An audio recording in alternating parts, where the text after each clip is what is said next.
ভূতের গল্প দেওয়া বন্ধু। চরিয়া, ছুটির ঘন্টা পড়ার আগে লাইব্রেরিতে বইটা জমা করে আসি। লাইব্রেরিতে যাবি? কটা বাজে এখন? ওই 3:30 মতো হবে। কেন বলতো? তুই তো জানিস আমাদের স্কুল বাড়িটা আগে রাজবাড়ি ছিল, আর যেখানে এখন লাইব্রেরি ওটা রাজকুমারীর ঘর ছিল। রাজকুমারী ছিল অসাধারণ সুন্দরী, আর তার ছিল খুব পড়ার ঝোঁক, তাই সে দেশ বিদেশ থেকে বই এনে নিজের ঘরে রাখতো। সব ঠিকই চলছিল জানিস, একদিন দুপুরবেলা রাজকুমারী বই পড়তে পড়তে ঘুমিয়ে পড়েছিলেন। তখন ছিল শীতকাল। ব্যাস, ঘটে গেল সাংঘাতিক দুর্ঘটনা। সেই ফায়ারপ্লেসের আগুনের ফুলকি প্রথমে পর্দায়, সেখান থেকে আগুন ছড়িয়ে পড়লো সমস্ত ঘরে।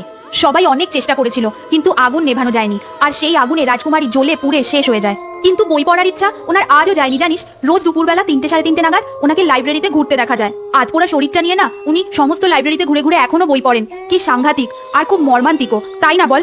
কি বলছিস? তাহলে সেদিন লাইব্রেরিতে ফ্যাস ফ্যাসে গলায় যে আমার কাছ থেকে এই বইটা চাইছিল, ওটা কোনো স্টুডেন্ট নয়, রাজকুমারী।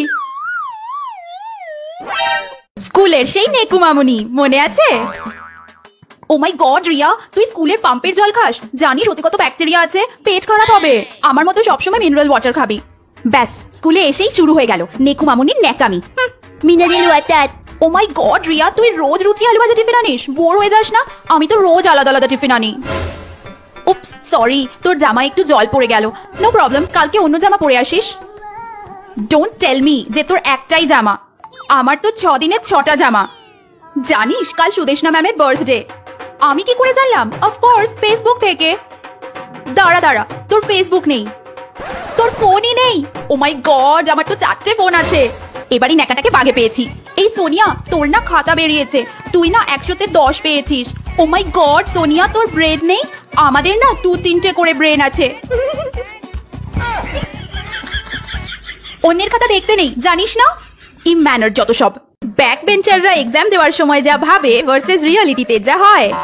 সব কোয়েশ্চেনের আনসার মোটামুটি লিখে নিয়েছি। এগুলো দীপা দেখে লিখেছি। দীপা তো ফার্স্ট গার্ল, ও তো ভুল লিখবে না, তার মানে এগুলো ঠিকই আছে। এটা মনে হচ্ছে ভুল হয়েছে, এটা একটু রিয়ার ভালো করে দেখে নি যে রিয়া কি কি লিখেছে। ঠিকই দেখেছি ভুল হয়েছে। রিয়ার দেখে দেখে এগুলো একটু কারেকশন করে নি। এটা মনে হচ্ছে ভুল হয়েছে, এটাগুলো একটু ঠিক করে নিতে হবে। ঠিক আছে ঠিক আছে ঠিক আছে, এবার একটু দেখে নি যে আর বাকিগুলোর মধ্যে কোনোটা ভুল আছে কিনা। মনে করে লিখতে হবে। আচ্ছা, লিখে নিয়েছি। 1 2 3 4 5 6 7, মোটামুটি সব কটার আনসারই এখন ঠিক আছে। এক্সাম ভালোই হয়েছে, যাই খাতাটা জমা করে দিই। এক্সাম তো খুব ভালো হয়েছে। এবার একবার টেক্সট বুক খুলে দেখে নি আনসারগুলো ঠিক আছে কিনা। আরে আগে আমি যে আনসারগুলো লিখেছিলাম ওগুলোই তো ঠিক ছিল। রিয়ার দেখে বেকার ভুলভাল লিখে এলাম। নিজের ওপর ভরসা না করলে এই হয়। ধ্যাত, ভাল লাগে না। এবার ফেল করব আর মা বাড়ি থেকে বার করে দেবে। স্কুলের সেই বিরক্তিকর first bencher. Good morning ma'am. Ma'am আজকে 135 পেজ থেকে পড়ানো স্টার্ট হবে। ম্যাম আগের দিন আপনি 29 রোল পর্যন্ত পড়া ধরেছিলেন, আজকে তার পর থেকে স্টার্ট হবে। তোদের মনে নেই সেটা বল? ম্যাম আগের দিন আপনি টিনা, রুমি, দিশা ওদেরকে শাস্তি দিয়েছিলেন, আর ডায়েরিও সাইন করিয়ে আনতে বলেছিলেন। তোরা করে আনিসনি? ও মাই গড। ম্যাম জল খাবেন? আমার বটল থেকে খান, আমি মুখ দিয়ে খাই না। তবে দিশা খায়। তুই তো খাস।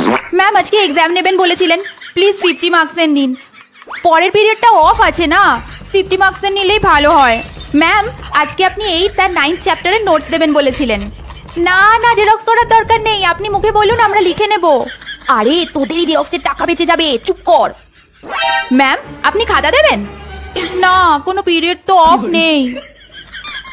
ম্যাম ছুটির পরে খাতাটা দিয়ে দিন না। এই ছুটির ঘন্টা পড়লে কেউ বাইরে বেরিয়ে যাবি না, ম্যাম খাতা দেবেন। স্কুলের সেই জল পাগল বান্ধবী।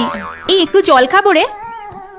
জল খাবি তো খা, কে বারণ করেছে? আমার জল? না না, আমি দিতে পারবো না, দেখছিস আমি এটো করে খাচ্ছি। আরে আমার 1 মাস আগে কোভিড হয়েছিল, খাস না, তোরও হয়ে যাবে। দেখছিস না টিফিন পিরিয়ডও আসেনি, আমার জল হাফ শেষ হয়ে গেছে, এটুকু আমার লাগবে। এক ঢোকি খাবি? অন্য কাউকে গিয়ে বল না, আমার জলের পেছনে পড়েছিস কেন? ভরে দিবি। দেখ আমি বাড়ি থেকে ফিল্টারের জল নিয়ে আসি, স্কুলের ট্যাঙ্কির জল আমার সহ্য হয় না, পেট খারাপ হয়। কি? আমি ম্যামের ক্লাসে টিফিন খেয়েছি সেটা ম্যামকে বলে দিবি? দে, কিন্তু তাও আমি তোকে জল দেবো না। কেন রে, বাড়ি থেকে জলটাও আনতে পারিস না?